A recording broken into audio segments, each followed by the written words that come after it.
pertemuan kali ini kita akan bahas tentang syahadatain dan hukum-hukum yang terkait dengan asyahadatain. Ini pembahasan penting bagi kita semua agar kita lebih paham makna asyahadatain, konsekuensinya apa, dan juga hal-hal yang bisa membatalkannya. Ya, karena kita tahu bahwasanya sebagaimana wudu bisa batal, sholat bisa batal, syahadah juga bisa batal. Oleh karenanya para ulama dahulu dalam buku-buku fikih menulis tentang ahkamul murtad, yaitu hukum-hukum terkait dengan orang yang murtad, yaitu kapan mereka dikatakan apa? Murtad. Itu dibahas seputar syahadatain. Demikian juga kalau kita salah paham tentang makna syahadatain, akhirnya kita terkadang terjerumus dalam pembatal syahadatain tanpa kita sadari. Oleh karenanya pada kesempatan kali ini kita akan membahas tentang asyahadatain. Pertama tadi kita bahas adalah tentang urgensinya. Urgensinya bahas syahadatain, kalimat syahadat maksudnya asyhadu an la ilaha illallah wa asyhadu anna Muhammadan Rasulullah. Wa asyhadu anna Muhammadan Rasulullah. Di antara urgensinya bahwasanya cara untuk masuk Islam itu dengan mengucapkan dua kalimat ini. Seorang baru masuk Islam kalau dia mengucapkan dua kalimat ini, maka dia akan berubah hukum dari kafir menjadi muslim. Dari musuh menjadi apa? Kawan. Jadi saudara. Musuh menjadi apa? Saudara. Halal darahnya menjadi haram apa? Darahnya. Halal hartanya menjadi haram darahnya. Kekal di neraka. Kalau muslim ujungnya pasti masuk apa? Surga ya. Dan ini sebaliknya, kalau ternyata syahadatain batal maka hukumnya berbalik. Hukumnya berbalik. Kalau syahadatain batal maka muslim jadi kafir, kawan jadi musuh, haram darah jadi halal darah, haram harta jadi halal harta.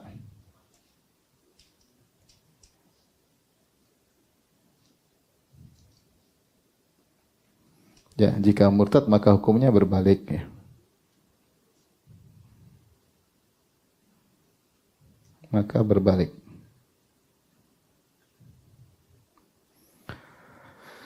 Kemudian juga kalau orang muslim maka dikuburkan di kuburan kaum muslimin. Kalau orang kafir dikuburkan di kuburan kaum kafirin. Rasulullah SAW bersabda, "Umirtu an uqatilan nasa hatta yaqulu la ilaha illallah." Aku diperintahkan untuk memerangi orang-orang sampai mereka mengucapkan la ilaha illallah. Faman qala la ilaha illallah, siapa yang mengucapkan la ilaha illallah, asama minni maluhu asama minni malahu wa nafsahu illa bihaqqihi wa hisabu ala Allah. Maka siapa yang mengucapkan la ilaha illallah maka terjagalah nyawanya dan juga hartanya ya, kecuali dengan hak Islam dan hisabnya kembali kepada Allah. Taib. Adapun keutamaan syahadatain banyak. Yang pertama, dia adalah kewajiban pertama ya, karena orang masuk Islam harus mengucapkan apa? Syahadatain. Sebelum diwajibkan yang lain dia harus diwajibkan mengucapkan syahadatain. Kemudian dia adalah kata penutup sebelum meninggal dunia. Rasulullah SAW mengatakan, "Man kana akhiru kalamihi la ilaha illallah dakhalal jannah." Siapa yang akhir perkataannya la ilaha illallah, maka dia akan masuk surga. Itu seorang berusaha mengakhiri hayatnya dengan mengucapkan syahadatain. Kemudian la ilaha illallah adalah iman yang tertinggi. Dalam hadis kata Rasulullah SAW, "Al-imanu bid'un wa sab'una syu'bah, a'laha kalimatu la ilaha illallah wa adnaha imatatul adha 'anit tariq."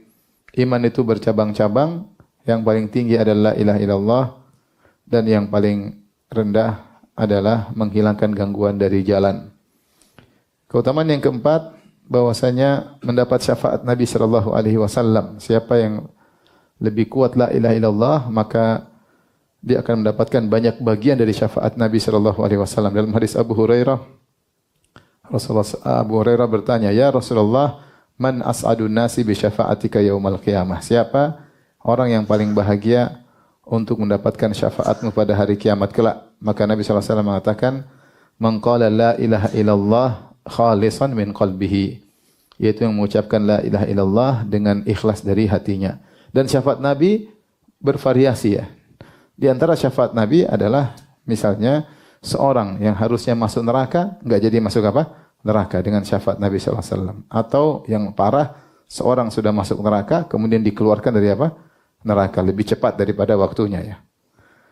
Harusnya dia lebih lama di neraka, tetapi dengan syafaat Nabi keluar lebih cepat. Atau seorang yang masuk surga kemudian diangkat derajatnya jadi di surga ya. Intinya semakin seorang mengamalkan konsekuensi syahadatain, maka dia semakin berpotensi untuk mendapatkan syafaat Nabi dengan sebanyak-banyaknya. Kemudian yang mengucapkan syahadatain dijamin masuk surga ya. Harusnya siapa yang mengucapkan man qala la ilaha illallah dakhalal jannah. Siapa yang mengucapkan la ilaha illallah masuk surga.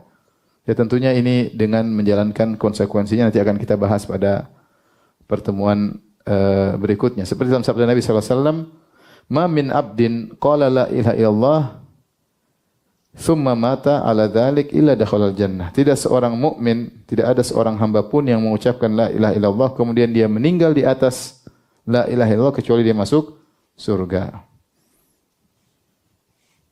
Yang kelima, la ilaha illallah penggugur dosa ya. Sebagian dalam hadis bitaqah ya. Ada seorang yang memiliki kartu la ilaha illallah Muhammad Rasulullah dalam hadis bitaqah. Kata Rasulullah SAW, yusahu bi rajulin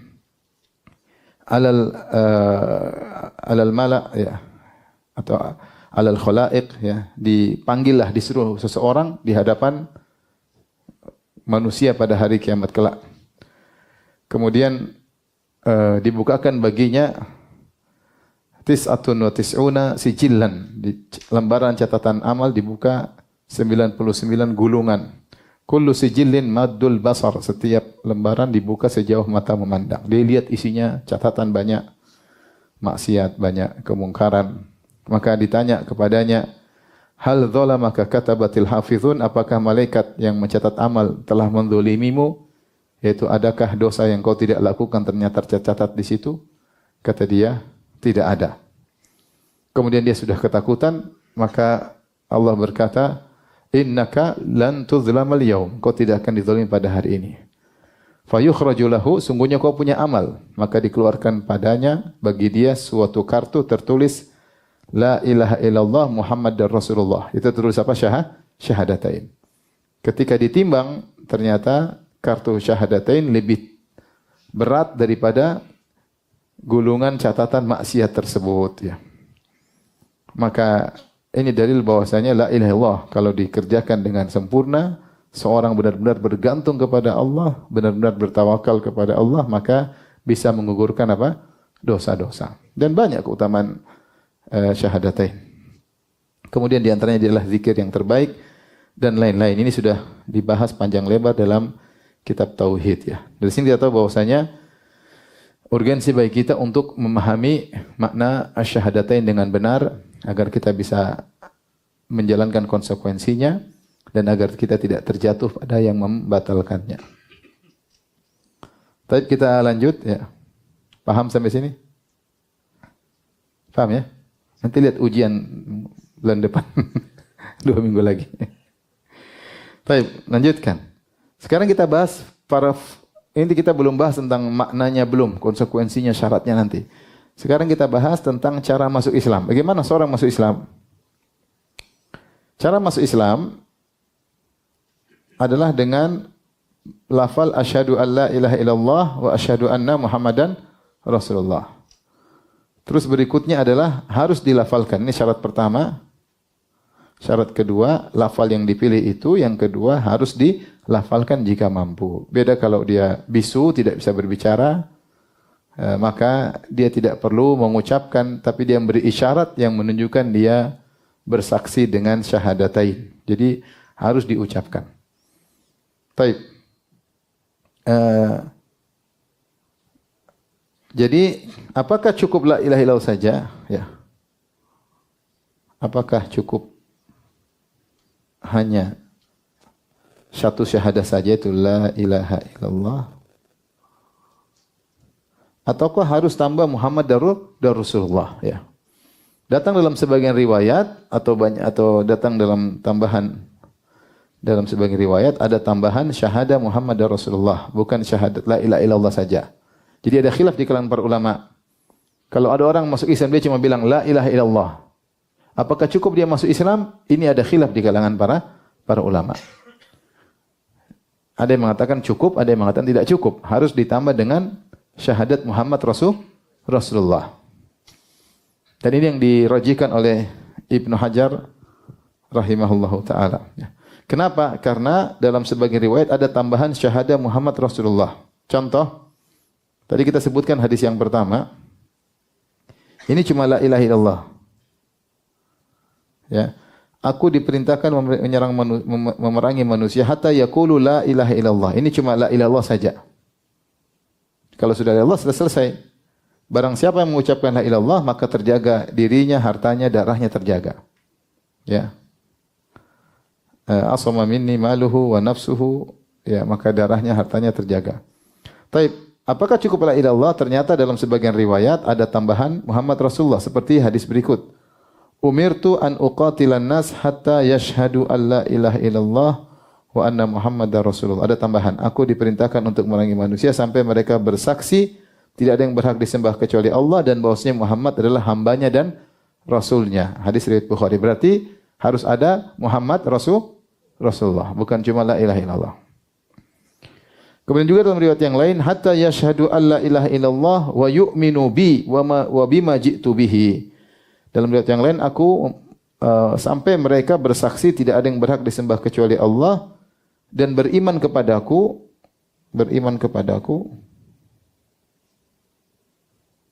dan beriman dengan apa yang aku bawa. Dengan apa yang aku bawa, yang aku ajarkan. Ya, ini makna keduanya, maksudnya Muhammad dan Rasulullah. Sehingga Ibnu Hajar mengatakan bahwasanya harus kalau masuk Islam harus mengucapkan syahadatain, bukan cuma syahadah saja tapi harus apa? Syahadatain. Dalil berikutnya, jadi harus syahadatain, bukan syahadat la ilaha illallah saja. Ada hadis-hadis yang semakna, yang menunjukkan syahadatain seperti hadis Ibnu Abbas, ya. Saya bacakan, lamma ba'atsan nabiyyu Mu'adzan, tatkala Nabi mengutus Mu'adz ila nahwi ahli Yaman. Nabi mengutus Mu'adz ke negeri Yaman untuk berdakwah. Qala lahu, maka Nabi berkata kepada Mu'adz, innaka taqdumu ala qaumin min ahlil kitab. Wahai Mu'adz, sungguhnya kau akan mendatangi suatu kaum dari ahlul kitab. Falyakun awwala ma tad'uhum ila ibadatillah, maka jadikanlah dakwahmu pertama kali adalah untuk beribadah kepada Allah semata. Dalam sebagian riwayat, ud'uhum ila syahadati alla ilaha illallah wa anni rasulullah. Serulah mereka kepada syahadah la ilaha illallah dan syahadah aku adalah Rasulullah. Maka ini menunjukkan harus dua. La ilaha illallah sama Muhammad Rasulullah.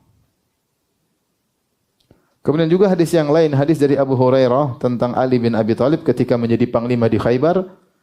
Ali berkata kepada Nabi ketika Rasul angkat dia menjadi panglima di Khaybar, kata Ali, "Ya Rasulullah, alama uqatilun nas?" Atas dasar apa aku memerangi mereka, orang Yahudi? Qala qatiluhum, kata Nabi, perangi mereka hatta yashhadu alla ilaha illallah, sampai mereka bersaksi bahwasanya tidak ada yang berhak disembah kecuali Allah wa anna Muhammadan Rasulullah, sama. Dan agar mereka bersaksi bahwasanya Muhammad adalah Rasulullah. Berarti harus dua. Kemudian hadis bitaqah tadi yang kita sebutkan tentang bitaqah syahadatain, yang tadi dikeluarkan sebuah kartu tertulis la ilaha illallah Muhammad Rasulullah. Ini juga menguatkan bahwasanya harus dua-duanya. Kemudian hadis Ubadah bin Samit, ya. Man syahida an la ilaha illallah wa anna Muhammadar Rasulullah wa anna Isa Abdullahi wa rasuluh wa kalimatu alqaha ila Maryam wa ruhum min wal jannata haqqun wan naru haqqun adakhallahu Allahu al jannata ala ma kana minal amal. Hadis Ubadah bin Samit, Rasulullah SAW bersabda, siapa yang bersaksi bahwasanya tidak ada yang berhak disembah kecuali Allah dan Muhammad adalah Rasulullah dan Isa adalah hamba Allah dan Rasulnya dan seterusnya, maka dia akan masuk surga. Ini hadis-hadis menguatkan bahwasanya untuk masuk Islam harus mengucapkan apa? Dua-duanya, syahadatain. Jadi lafalnya asyhadu an la ilaha illallah wa asyhadu anna Muhammadar Rasulullah, kemudian harus diucapkan. Sampai sini paham? Kalau saya sebutkan besok ujian, sebutkan dalil-dalilnya, bisa?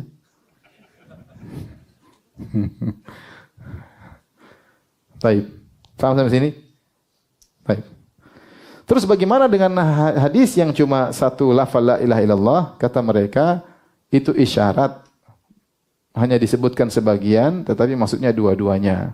Karena la ilaha illallah Muhammadur Rasulullah satu kesatuan. Satu apa? Kesatuan.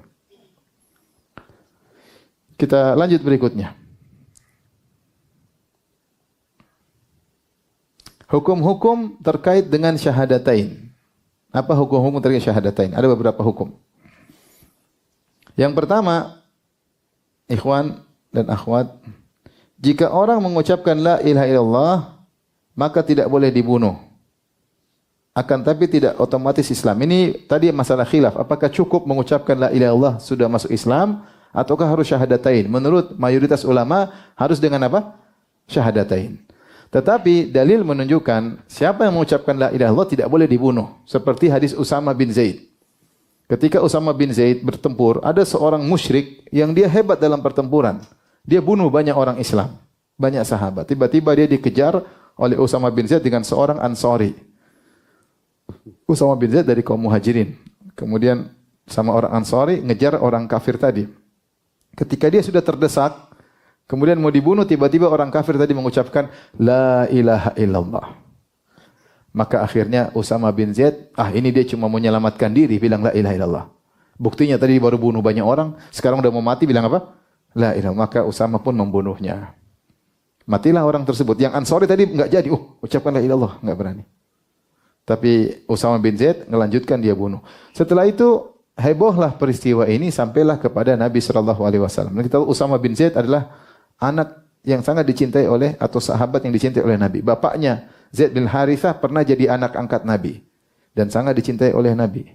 Dan anaknya Zaid yaitu Usama juga dicintai oleh Nabi sallallahu alaihi wasallam. Makanya Usama disebut hibbi Rasulillah, kekasih dari kekasihnya Rasulullah sallallahu alaihi wasallam. Itu karena bapaknya juga dikasihi oleh Nabi. Usama yang pernah dibonceng Nabi ketika haji wada. Ya. Tetapi ketika sampai kepada Nabi, Usama bin Zaid membunuh orang sudah mengucapkan la ilaha illallah, maka Nabi pun marah. Kata Nabi, aqtaltahu ba'da an qala la ilaha illallah, wahai Usama, apakah kau tetap bunuh orang tersebut setelah dia mengucapkan la ilaha illallah? Kata Usama, ya Rasulullah, dia mengucapkannya untuk menyelamatkan diri saja ya Rasulullah. Maksudnya indikasinya banyak, indikatornya banyak. Karena dia sudah bunuh dulu bunuh orang, ketika mau dibunuh dia malah apa? La ilaha illallah. Ini cari selamat namanya nih. Enak aja. Indikatornya jelas, dia menyelamatkan diri. Maka Rasulullah marah. Kata Rasulullah sallallahu asyaqaqta an qalbihi? Apa kau buka dadanya sehingga kau tahu dia mengucapkannya karena ingin cari selamat? Maka Usama dimarah oleh Nabi sallallahu alaihi wasallam. Apa yang kau katakan dengan la ilaha pada hari kiamat kelak? Intinya itu dalil kata Ibnu Hajar bahwasanya orang yang mengucapkan la ilaha illallah tidak boleh dibunuh. Tidak boleh dibunuh ya. Dan suatu kejadian saya pernah sampaikan kisah ini, ada kisah di Afrika, saya dengar dari guru saya di Madinah. Jadi waktu ada perang antar agama, ada kemudian kaum muslimin ngejar seorang pendeta. Pendeta ini kemudian dia kabur, kemudian dia masuk ke dalam sumur. Entah jatuh, entah dia loncat karena takut dibunuh. Akhirnya orang-orang lihat di bawah pada mau nombakin dia. Ketika mau nombakin dia bilang la ilaha illallah dari bawah sumur, dalam sumur. Dia bilang apa? La ilaha illallah. Ini ada yang tahan. Jangan, enggak boleh. Sudah la ilaha illallah, enggak boleh. Akhirnya dikeluarkan, akhirnya dia masuk Islam, akhirnya dia menjadi dai di kemudian hari. Artinya pernah terjadi ya. Maksudnya mirip seperti yang dialami oleh Usama. Ya, dia tahu dia bakalan mati, daripada mati dia bilang apa? La ilaha. Tapi ya, yang penting dia sudah ucapkan zahirnya, ucapkan la ilaha, maka orang tidak boleh membunuhnya. Kecuali dia melakukan pembatalan, kecuali dikatakan ternyata dia bohong. Setelah itu, ya itu lain cerita. Tapi untuk pertama kali dia ucapkan harus diterima. Oleh karena Ibnu Hajar mengatakan, jika orang mengucapkan la ilaha illallah maka tidak boleh dibunuh, akan tetapi tidak otomatis menjadi Islam. Ini yang dipilih oleh Ibnu Hajar dalam Fathul Bari jilid 12 halaman 279. Tentu ada pendapat lain, nanti kita sebutkan pendapat Al-Baghawi. Ini saya sebutkan aja. Adapun Al-Baghawi ada perincian. Mungkin saya rubah nomornya. Ini nomor 2, ini nomor 3. Baik. Al-Baghawi dia menjelaskan terkait model-model orang yang hendak masuk Islam. Dinukil oleh Ibnu Hajar dalam Fathul Bari juga. Tergantung yang mau masuk Islam modelnya apa, maka yang disuruh untuk mengucapkan lafal berbeda-beda. Kata beliau yang pertama, perhatikan. Jika yang mau masuk Islam tadi, orang kafir, penyembah berhala, wathaniyan, atau meyakini dua Tuhan, sanawiyan, meyakini Tuhan gelap, Tuhan terang, atau wathani, menyembah berhala, ya. Yaitu mengingkari wahdaniyatullah, mengingkari keesaan Allah. Maka bagaimana cara dia masuk Islam? Menurut Al-Baghawi cukup mengucapkan la ilaha illallah. Kalau dia bilang la ilaha illallah, maka dia sudah masuk orang Islam. Karena kesalahan yang dia lakukan adalah dia syirik kepada apa? Allah. Dia menduakan Tuhan. Menduakan Tuhan. Maka seperti dia adalah penyembah berhala, misalnya orang Hindu atau orang Buddha kalau masuk Islam, seandainya mengucapkan la ilaha illallah saja, maka sudah cukup dihukumi Islam menurut Al-Baghawi. Ini masalah khilaf tadi. Sama kalau ada orang Majusi, meyakini Tuhan gelap, Tuhan terang, Tuhan api, pencipta kebaikan, Tuhan gelap, pencipta keburukan, maka kalau dia bilang la ilaha illallah, maka sudah cukup untuk menunjukkan dia masuk Islam. Kalau Ibnu Hajar tidak, harus tambah Muhammad dan apa? Rasulullah. Tapi ini intinya Baghawi memperinci. Kondisi yang kedua, jika dia mengakui keesaan Allah, tapi mengingkari kenabian, maka harus ditambah asyhadu anna Muhammadar Rasulullah. Seperti sebagian Yahudi, mereka tidak menyembah selain Allah. Sebagian Yahudi, mereka tidak menyembah, makanya mereka benci sama Nasrani. Bahkan sebagian mereka meludah salib. Apa itu manusia disembah? Artinya mereka meyakini Tuhan cuma siapa? Allah. Tapi mereka tidak mengakui Muhammad sebagai seorang Rasul misalnya. Maka untuk seperti ini masuk Islamnya harus ditambah.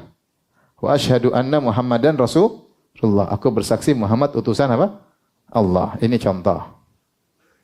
Karena poin kesalahannya bukan cuma pada tauhid, tapi pada masalah apa? Kenabian Muhammad sallallahu alaihi wasallam. Maka kalau dia masuk Islam harus tambah asyhadu alla ilaha illallah wa asyhadu anna Muhammadan Rasulullah. Seperti sebagian orang Yahudi yang bertauhid namun mengingkari kenabian Nabi Muhammad sallallahu alaihi wasallam, bahkan berusaha membunuh Rasulullah sallallahu alaihi wasallam, bahkan berani berperang melawan Rasulullah sallallahu alaihi wasallam seperti orang Yahudi di zaman Rasulullah sallallahu alaihi wasallam. Taib, karena tidak semua Yahudi berbuat syirik, tidak, tapi mereka sebagian mereka bertauhid tapi mengingkari kenabian Muhammad sallallahu alaihi wasallam. Kemudian kondisi ketiga, jika yang memasuk Islam itu orang kafir tersebut mengakui nubuah, mengakui kenabian Muhammad SAW, tetapi meyakini Nabi Muhammad hanya untuk orang Arab saja, ini juga sebagian Yahudi seperti itu. Ya. Dia mengaku Muhammad adalah sepupu kita karena dari anak dari Ibrahim, ya. Ismail, anak Ibrahim siapa? Ismail, sepupunya Ishak, ya enggak? Kemudian dari Ismail keluarlah Muhammad. Mereka mengaku hal tersebut. Tapi kata mereka, ini sebagian Yahudi, pendapatnya begitu. Muhammad Nabi, tapi Nabinya orang Arab. Nabinya orang Arab, bukan untuk kami. Kami, Nabinya harus dari Bani Israel. Kalau ada yang seperti itu, maka ketika dia masuk Islam harus ditambah. Asyhadu an la ilaha illallah wa asyhadu anna Muhammadar Rasulullah ila jami'il khalq. Yaitu, aku bersaksi tidak ada yang berhak disembah kecuali Allah, dan aku bersaksi Muhammad adalah utusan Allah untuk seluruh manusia. Harus ada tambahan itu. Karena dia kesalahannya di situ. Dia tahu Muhammad Nabi, tapi kata dia Nabi untuk orang Arab. Kalau dia masuk Islam, dia harus mengakui bahwasanya Muhammad bukan hanya untuk orang Arab saja, tapi untuk seluruh manusia dan jin. Baru dikatakan dia masuk Islam. Sehingga kesalahan akidahnya diperbaiki dan distatementkan dalam syahadahnya. Distatementkan dalam apa? Syahadahnya. Taib. Yang keempat, jika dia kafir, murtad, jika dia murtad, dia mengakui tidak ada sembahan disembah kecuali Allah. Dan dia mengakui Muhammad utusan Allah, tapi dia murtad. Murtad seperti dia mengingkari kewajiban. Dia bilang salat tidak wajib. Ini murtad atau tidak? Murtad. Orang yang mengingkari perkara yang maklum minad dini bid-darurah, perkara yang ma'ruf diketahui oleh seluruh orang Islam, dia ingkari, maka sungguhnya dia mengingkari Islam. Seperti dia mengatakan puasa enggak ada, puasa enggak wajib, salat enggak wajib. Ini ngeri. Seperti perkara yang diketahui oleh kaum muslimin, jilbab semua orang tahu, jilbab apa wajib. Tiba-tiba dia mengatakan tidak wajib. Seperti sebaliknya, atau dia menghalalkan yang haram jelas. Khamar, semua orang Islam tahu khamar itu apa? Haram. Dia bilang halal. Semua orang Islam tahu babi itu haram. Dia bilang apa? Halal. Seperti ini dia murtad karena mengingkari hukum fikih yang sudah maklum. Beda kalau hukumnya masih diperselisihkan, masih tidak jelas, ini lain cerita. Tapi dia mengingkari hukum Islam yang benar-benar sudah diketahui oleh seluruh khalayak. Seperti haramnya khamar, wajibnya salat, ya, haramnya babi, haramnya zina. Ini semua orang tahu. Haramnya riba, terus dia nekat bilang enggak, ini semua halal. Zina halal. Seperti kemarin yang bahas tentang zina halal, dia mengatakan lelaki boleh boleh berhubungan intim dengan seorang wanita tanpa akad nikah selama wanita tersebut tidak punya suami. Yang penting suka sama suka, maka hukumnya halal. Dikiaskan dengan menggauli budak, kata dia ya. Ini kalau begini berarti sama seluruh lonte boleh, karena lonte tidak punya apa? Suami. Ngeri ini. Ini namanya menghalalkan zina dengan berbagai macam dalih. Ini semua orang tahu. Kalau berhubungan dengan wanita tidak pakai akad nikah namanya apa? Zina. Semua orang Islam tahu atau tidak? Tahu. Kemudian dia bikin filsafat aneh-aneh. Kemudian dia bilang berhubungan dengan wanita selama dengan syarat wanita tersebut tidak punya apa? Suami, suka sama suka tanpa akad, ya, maka sah. Maka tidak mengapa, ini tentu penghalalan zina. Maka ketika dia masuk Islam, dia harus mengakui hal tersebut. Misalnya dia adalah orang yang pernah menghalalkan zina, maka dia masuk Islam, dia bilang asyhadu alla ilaha illallah wa anna muhammadar rasulullah, dan bahwasanya zina itu haram. Harus ada tambahan itu. Sebagai membuktikan dia merevisi kembali akidahnya yang keliru. Kalau dia pernah menghalalkan riba sehingga dihukum murtad, maka dia bilang aku bersaksi tidak ada sembahan yang berhak disembah kecuali Allah dan Muhammad adalah utusan Allah dan riba adalah apa? Haram. Ya. Riba adalah haram, seperti itu ya. Atau misalnya dia bilang salat tidak wajib, ya. Enggak usah salat, yang penting iling. Nongkrong, Allah, sudah salat. Salat kan artinya ingat. Ya udah, enggak harus gerakan-gerakan yang kalian lakukan. Ini murtad orang seperti ini. Karena semua orang Islam tahu salat itu hukumnya apa? Wajib. Atau dia bilang salat enggak wajib. Maka kalau dia masuk Islam lagi, dia harus bilang aku la ilaha illallah Muhammadur Rasulullah dan bahwasanya salat 5 waktu hukumnya wajib dengan cara yang dilakukan gerakan-gerakan yang sudah ditentukan. Bukan salat 5 waktu hanya nongkrong ya. Dulu saya punya kenalan, dia enggak pernah sholat. Dia ngaku Islam, tapi enggak pernah sholat. Nanti waktunya sholat dia ambil kain, kemudian dia ngelamun, enggak tahu bertapa atau ngelamun. Ini sholat model apa ini? Ini bukan sholat, tapi ini sholat versi dia. Ini bukan orang Islam seperti ini. Orang Islam tahu sholat itu caranya seperti ini. Ada rukunya, ada apa? Sujudnya. Ini mungkin kalau dia bertobat dari kemurtadannya, maka dia harus mengatakan asyhadu alla ilaha illallah wa asyhadu anna muhammadar rasulullah, dan bahwasanya salat 5 waktu yang dikerjakan dengan gerakan yang sudah ditentukan itu hukumnya wajib, seperti itu. Makanya sebagian orang menambah ketika ada Nasrani masuk Islam, ditambah asyhadu alla ilaha illallah muhammadar rasulullah wa anna Isa Abdullahi wa Rasuluh. Isa itu hamba Allah. Karena kesalahan dia pada titik apa? Nabi Isa dianggap sebagai anak Tuhan. Maka ketika dia bersyahadah, dipastikan dia meyakini bahwasanya Isa adalah hamba Allah, bukan anaknya. Ya, bukan anaknya. Taib. Ini hukum yang kedua yang diperinci oleh Al-Baghawi menunjukkan bahwasanya ketika masuk Islam tergantung orang kafirnya yang masuk Islam akidahnya seperti apa. maka harus diperbaiki pada titik kesalahannya, harus diperbaiki dengan statement baru yang menunjukkan dia merevisi akidahnya yang sebelumnya salah. Paham? Merevisi akidah yang sebelumnya salah. Taib, masalah berikutnya, jika dia masuk Islam dengan tidak pakai bahasa Arab, maka tetap sah menurut pendapat yang benar. Meskipun dia tahu bahasa Arab. Meskipun dia tahu bahasa Arab. Yang penting maknanya benar. Misalnya dia tidak mengatakan asyhadu alla ilaha illallah wa asyhadu anna muhammadar rasulullah. Dia enggak ngomong gitu. Dia bilang kulo apa? Bahasa Jawa misalnya. Kulo ngakoni ya apa ya bahasanya gitu. Ya misalnya bahasa, tapi maknanya benar, masuk Islam. Kulo sinten, kulo nuwun. Kulo misalnya kulo gini-gini pakai bahasa Inggris kek, bahasa Jawa kek, yang penting maknanya benar, maka dia masuk apa? Islam. Ini pendapat Nawawi dalam kitabnya Al-Minhaj, Syarah Sahih Muslim. Dan ini juga disampaikan oleh Al-Mawardi dalam kitabnya Al-Hawi Al-Kabir. Jilid 2 halaman 97, dia mengatakan karena tujuan dari syahadah adalah al-ikhbar, menyampaikan saya ini sudah muslim. Maka penyampaian itu sama saja bahasa Arab, bahasa Persia, bahasa non-Arab, sama saja. Meskipun dia tahu bahasa Arab, tapi dia mengatakan saya bersaksi, maka sudah dia masuk Islam. Karena sebagian orang agak susah mau mengucapkan syahadatain.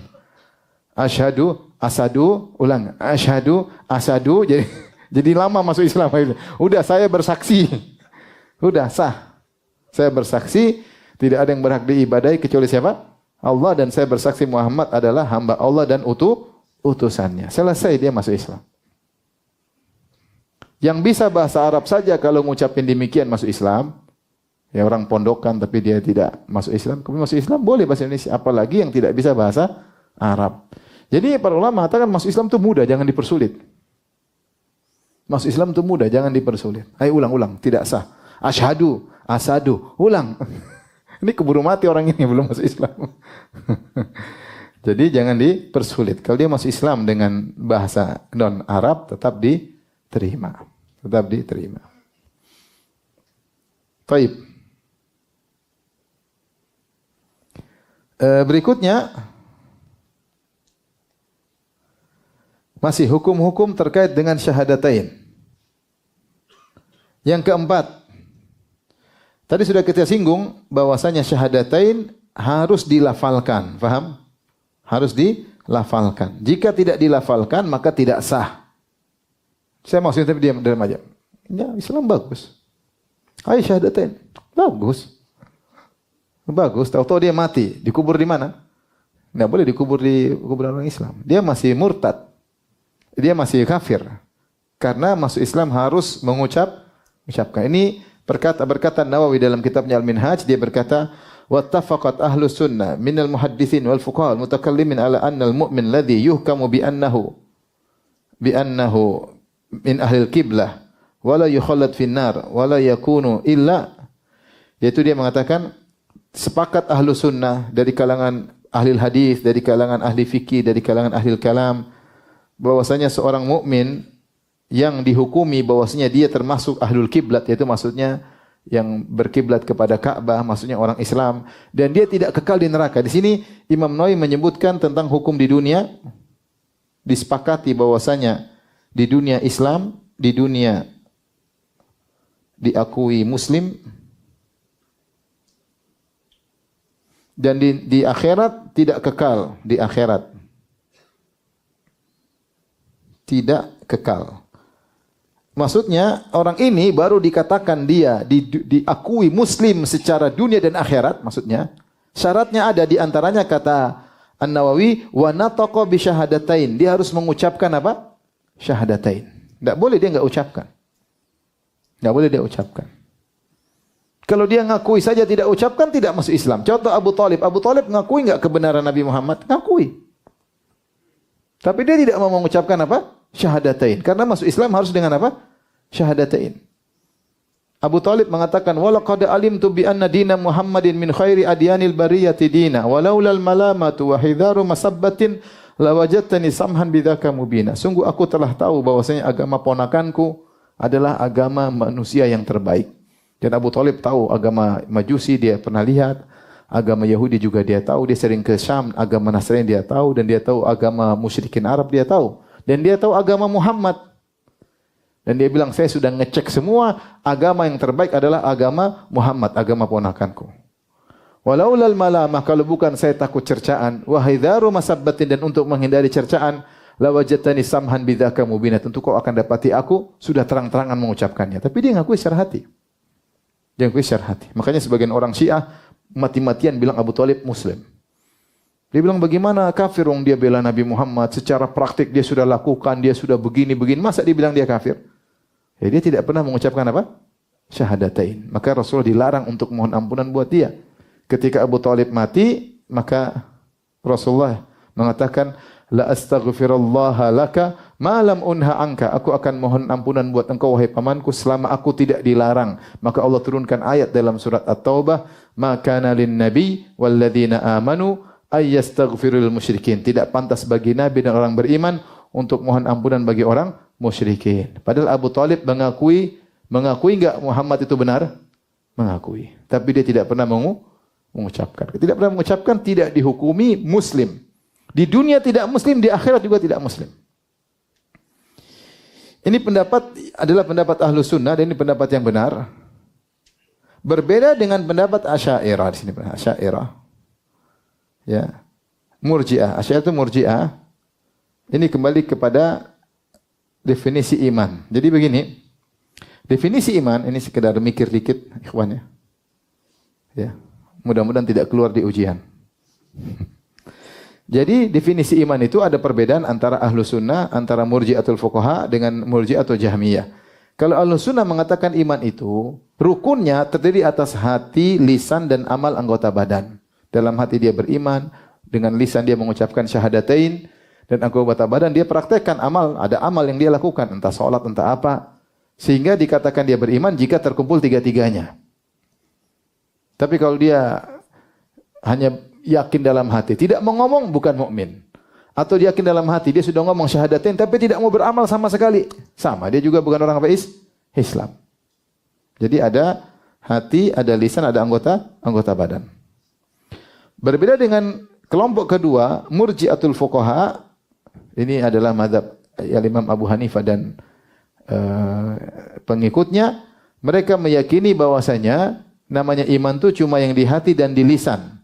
Tetapi menurut mereka syahadatain harus diucapkan. Sehingga menurut mazhab Imam Abu Hanifah, kalau ada orang meyakini Islam tidak mengucapkan, Islamnya sah atau tidak? Tidak. Karena di antara syarat rukun iman harus mengucapkan. Harus mengucapkan. Berbeda dengan Asy'ariyah, yang ini merupakan pendapat Murji'ah atau Jahmiyah. Kata mereka iman cuma di hati. Iman cuma di hati. Sehingga ucapan lisan bukan rukun iman. Bukan rukun iman. Maksudnya bagaimana? Kata mereka begini, kalau ada orang yakin Islam itu benar, dan dalam hatinya sudah mengakui syahadatain, tapi dia tidak ungkapkan, maka di dunia dia tidak dihukumi sebagai muslim, tapi di akhirat dia muslim. Karena iman itu tempatnya cuma di mana? Di hati. Dan ini pendapat batil tentunya, ini pembahasan panjang. Cuma saya ingin menyampaikan ini pendapat yang salah. Sehingga mereka mengatakan, perhatikan sini, jika yakin namun tidak mengucapkan, maka di akhirat tetap dihukumi mukmin. Di akhirat tetap dihukumi apa? Mukmin. Tapi di dunia dihukumi hukum kafir karena dia tidak mau mengucapkan syahadatain. Tetapi di akhirat dihukumi mukmin karena dia membenarkan. Karena iman itu tasdik, tempatnya cuma di hati. Jadi menurut mereka mengucapkan syahadat adalah syarat untuk disikapi di dunia dengan hukum-hukum Islam. Syarat agar disikapi dengan hukum apa Islam. Kalau kau tidak syahadatain, dari mana saya tahu kau Islam? Meskipun kau beriman. Jadi menurut mereka ada orang yang meyakini Rasulullah adalah seorang Rasul, Allah adalah yang berhak disembah, maka dia seorang mukmin di sisi Allah. Namun karena dia tidak mengucapkan syahadatain, dia kafir di sisi manusia. Yang benar tidak sah imannya. Tidak di dunia maupun di akhirat. Karena apa yang menghalangi dia mengucapkan? Apa yang menghalangi dia untuk mengucapkan la ilaha illallah Muhammadar Rasulullah? Dan iman itu bukan terbatas di hati. Kalau cuma di hati saja, iblis juga meyakini Allah Subhanahu wa taala. Iblis saja waktu bersumpah dia mengatakan, fa bi'izzatika la aghwiyannahum ajma'in. Demi keperkasaan Engkau ya Allah, aku akan sesatkan mereka semua. Kira-kira iblis yakin Allah itu Tuhan atau bukan? Makanya dia bilang, kenapa saya harus sembah Adam? Khalaqtani min nar wa khalaqtahu min tin. Kenapa saya harus menyembah Adam? Ana khairun minhu. Ya Allah, aku lebih baik daripada Adam.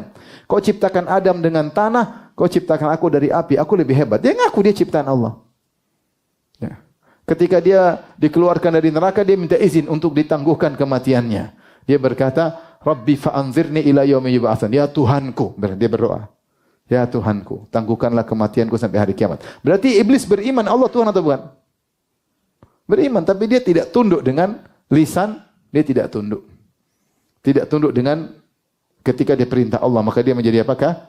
Kafir. Jadi iman itu, maksud saya, bukan cuma di lisan, harus ada ungkapan. Abu Thalib tadi beriman secara batin.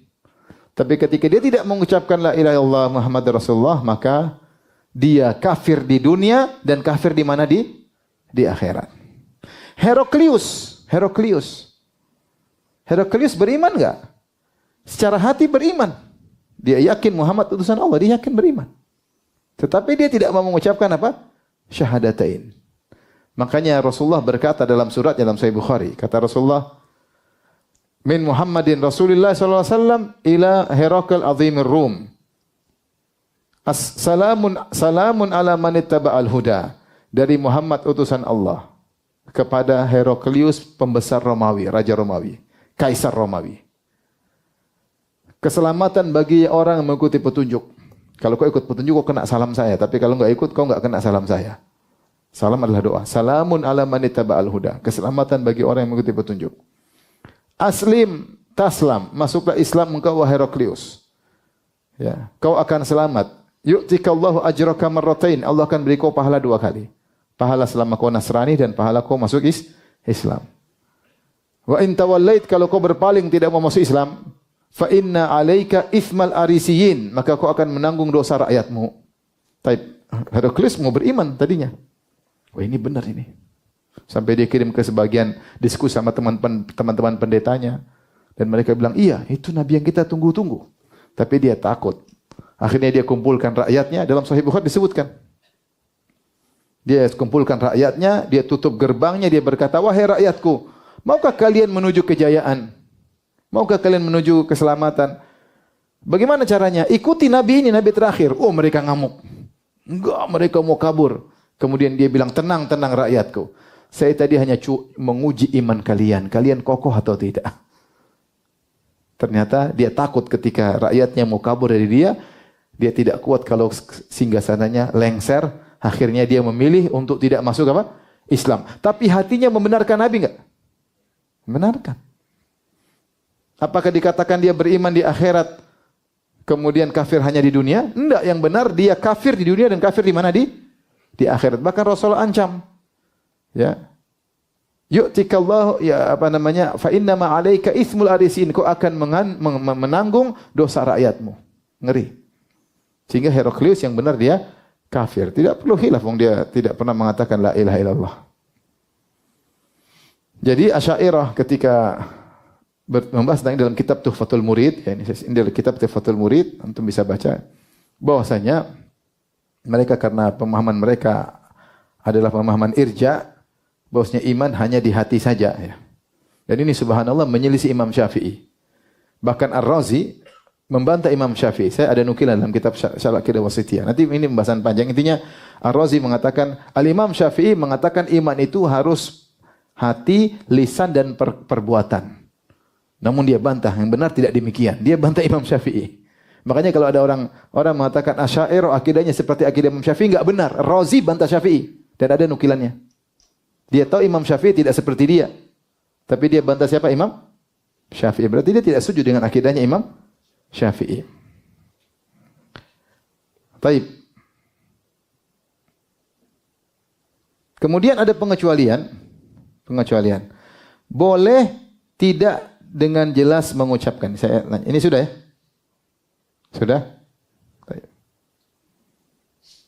Sudah difoto? Siap ujian nanti. Insyaallah. Taib. Hukum terkait dengan syahadat yang nomor 5, boleh tidak mengucapkan tapi tetap dianggap sah jika, ini ada kecualian, ini pengecualian. Pengecualian.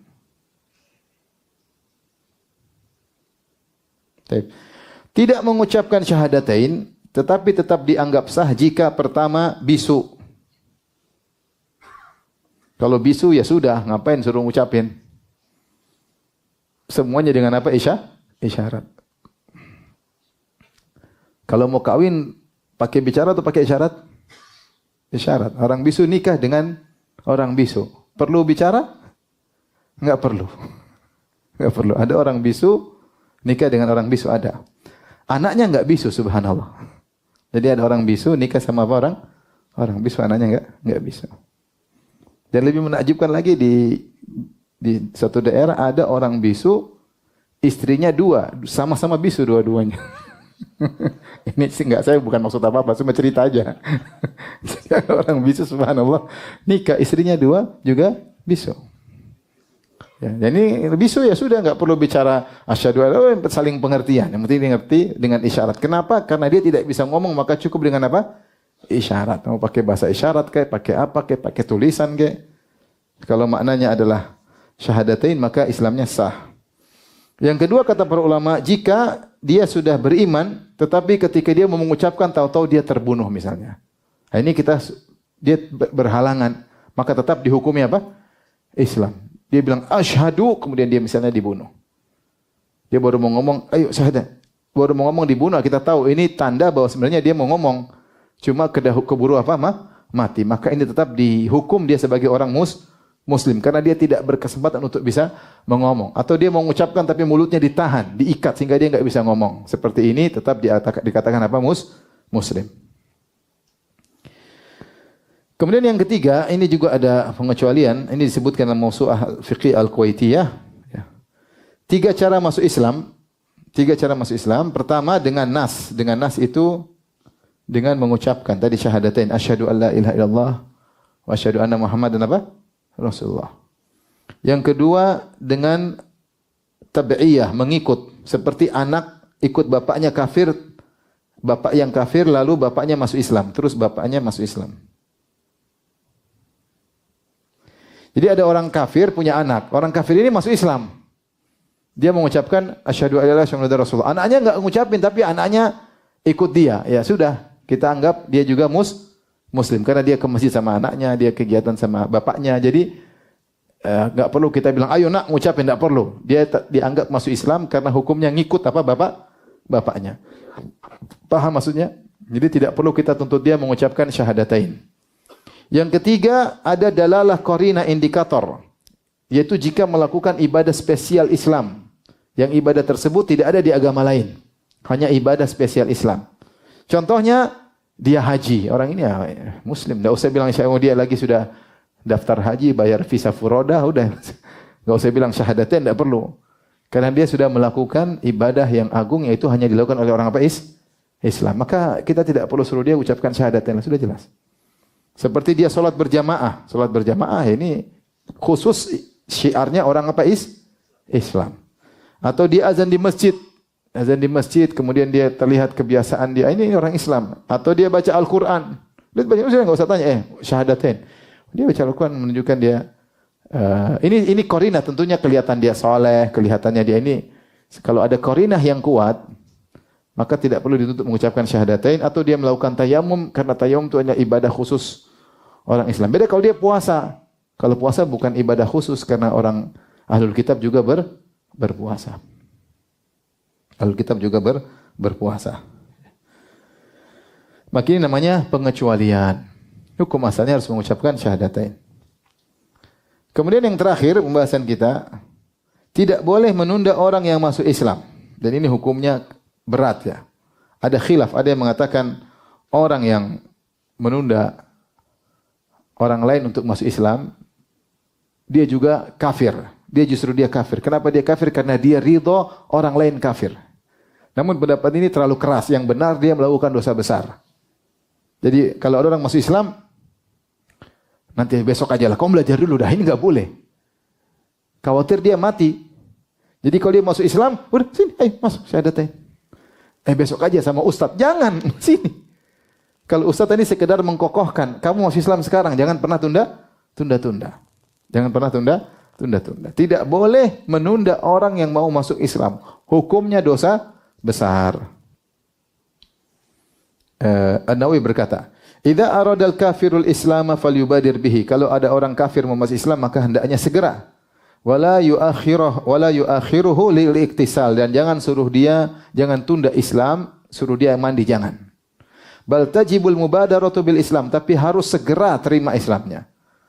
Wa yahrumu tahriman syadidan ta'khiruhu lil iktisal wa ghairihi, dan diharamkan dengan pengharaman yang berat, nyuruh dia mandi dulu baru masuk Islam. Berat ini karena mandi butuh waktu.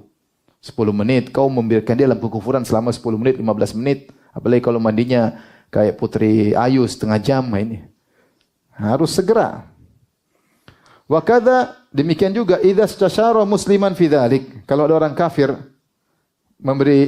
bertanya musyawarah, akhi, Mas gimana? Saya masuk Islam enggak ya? Jangan bilang pikir dulu, langsung ayo masuk Islam aja. Jangan bilang pikir-pikir. Haruma 'alal mustasyar tahriman ghalidan an yaqul akhiru ila al-iktisal. Enggak boleh orang yang diajak bermusyawarah, orang muslim diajak bermusyawarah berkata, udah kamu mandi aja dulu baru sini. Bal yalzamuhu an yabhathahu 'alal mubadar bil Islam. Tapi dia harus ayo, jangan ragu-ragu, ayo. Islam kan begini. Jadi justru motivasi dia untuk apa? Segera, jangan suruh tunda-tunda. Hadza huwal haqqu wa shawabu bihi wa bihi qala al-jumhur. Inilah yang benar, ini pendapat mayoritas. Wa huqiyal Ghazali fi babil Jum'ah wajhan, atau hakal Ghazali rahimahullah fi babil Jum'ati wajhan. Imam Ghazali menyebutkan suatu pendapat dalam babul Jum'ah wajhan annahu yuqaddamul ghuslu 'alal Islam liyuslima muktasilan, bahwasanya didahulukan, ada pendapat kata Imam Al-Ghazali bahwasanya mandi dulu supaya dia masuk Islam dalam kondisi sudah mandi. Qala wa huwa ba'idun, dan ini adalah pendapat yang jauh. Wa hadzal wajhu ghalatun zahirun la syakka fi butlanihi. Dan ini adalah kesalahan yang jelas, yang benar-benar salah dan tidak diragukan akan kebatilannya. Wa khata'un fahish, dan ini merupakan kesalahan yang besar. Bal huwa minal fawahishil munkarat, dan ini merupakan kemungkaran yang buruk. Wa kaifa yajuzul baqa'u ala a'zamil ma'asi, dan bagaimana kita boleh membiarkan kemaksiatan, seorang tetap berada di atas kemaksiatan paling besar, yaitu kekufuran. Wa afhashil kaba'ir, dan dosa besar yang paling besar.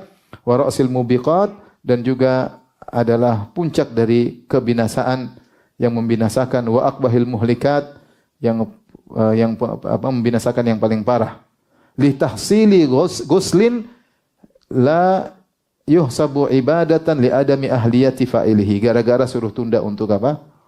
Untuk mandi aja. Padahal dia belum boleh juga untuk beribadah. Dia hanya dinilai ibadah kalau sudah masuk apa? Islam. Ini suruh mandi ngapain dong? Dia mandi juga belum dapat pahala. Kalau dia masuk Islam dulu, baru dia mandi, baru dapat pahala.